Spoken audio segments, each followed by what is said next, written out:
Welcome to Crime Scene X. Today's video will cover 3 Home Alone horror stories. If you enjoy, leave a like, comment down below, and subscribe for more scary stories.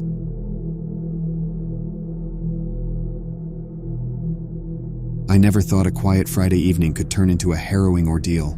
Living alone in a modern, unassuming suburban home, I felt secure in my little sanctuary. My family was away, and I had the house to myself, a rare opportunity for some solitude. The evening started off as any other. I cooked a simple meal, watched a couple of episodes of my favorite series, and around 11 p.m., decided to call it a night. As I was getting ready for bed, an unsettling feeling washed over me. It was too silent, as if the house was holding its breath. I brushed off the unease, chalking it up to being alone. But then, a faint noise broke the silence, a soft rhythmic tapping, like someone gently knocking on a window. My heart skipped a beat. It was unusual, especially at this hour. I hesitated but resolved to investigate. Maybe it was just a branch hitting the window. I walked through the house, checking each room. Nothing seemed out of place, until I reached the living room. The curtains were swaying slightly, and I realized the window was ajar. Panic set in. I never left windows open at night. I rushed to close it and noticed something even more disturbing: a set of muddy footprints on the carpet, leading from the window into the house. My mind raced with fear. Someone had been, or was still, inside my home. I needed to act. My phone was upstairs, but going back through the house seemed too dangerous. I decided to head to the kitchen and use the landline. As I moved cautiously, every creak of the floorboards made my heart jump. Reaching the kitchen, I grabbed the phone and dialed 911. The operator answered, and I whispered my situation. They urged me to stay on the line and find a safe place to hide while they dispatched officers.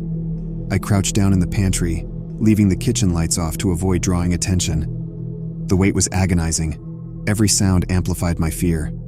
Then I heard it: soft footsteps, pacing back and forth upstairs. My breathing stopped. Someone was definitely in the house. Suddenly, the footsteps ceased. I held my breath, praying they wouldn't find me. Minutes passed, feeling like hours, until I heard sirens in the distance. Relief washed over me, but I stayed hidden until I heard the police announce themselves. The officers searched the house and found that the intruder had fled, likely hearing the sirens. They had rummaged through my belongings upstairs, but hadn't taken anything of value. It seemed their intentions were more sinister than theft. The aftermath was a blur of police reports and questions. I was physically unharmed, but the psychological impact was profound. The invasion of my privacy, the realization that someone had silently watched and waited in my own home, was deeply unsettling. For weeks, I struggled to sleep, jumping at every sound. I increased the security of my home, but the feeling of vulnerability persisted. The intruder was never caught, leaving me with a haunting question: why my house, and what might have happened if I hadn't noticed the open window?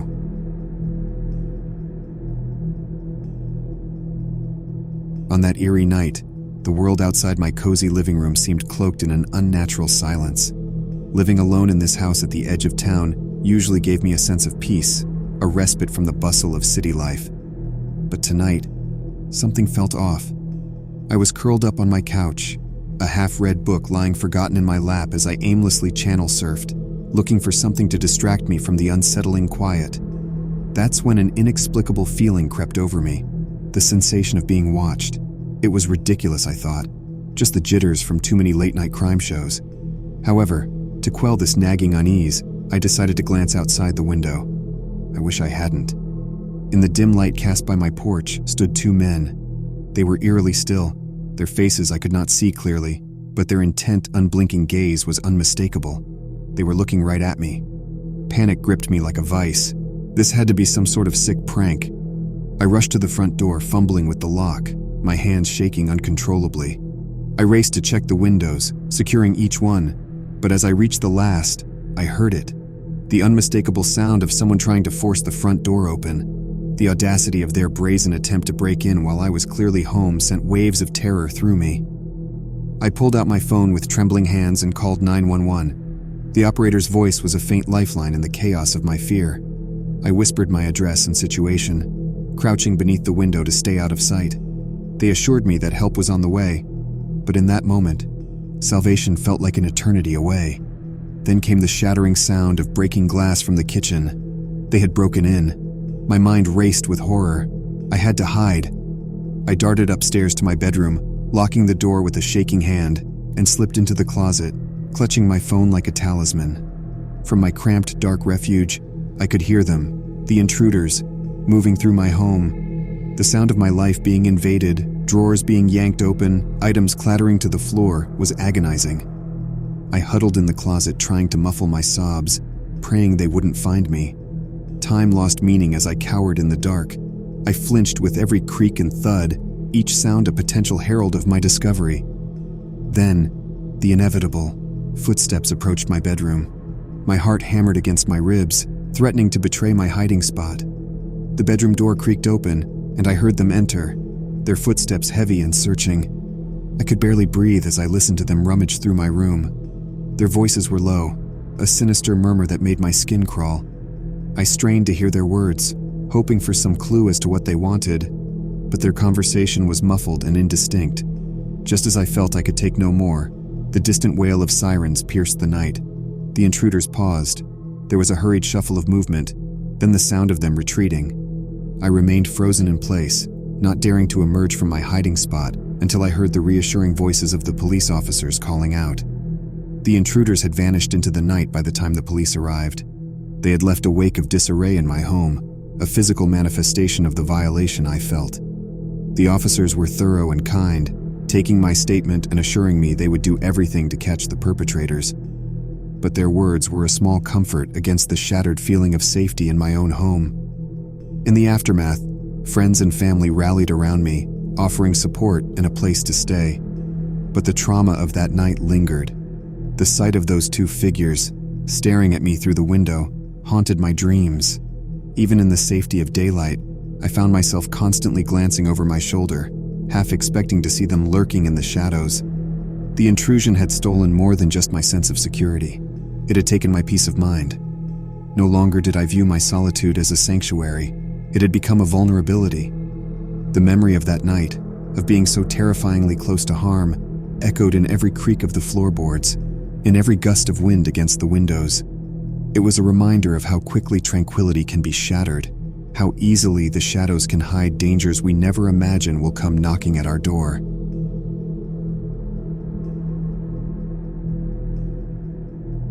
It was a stormy night, the kind where the wind howls like a chorus of lost souls, and the rain taps incessantly against the windows, as if trying to get in. I was alone in my family's old country house, a place that always seemed to creak and groan with a life of its own. My parents were away for the weekend, leaving me in charge of the house and our old sleepy dog, Max.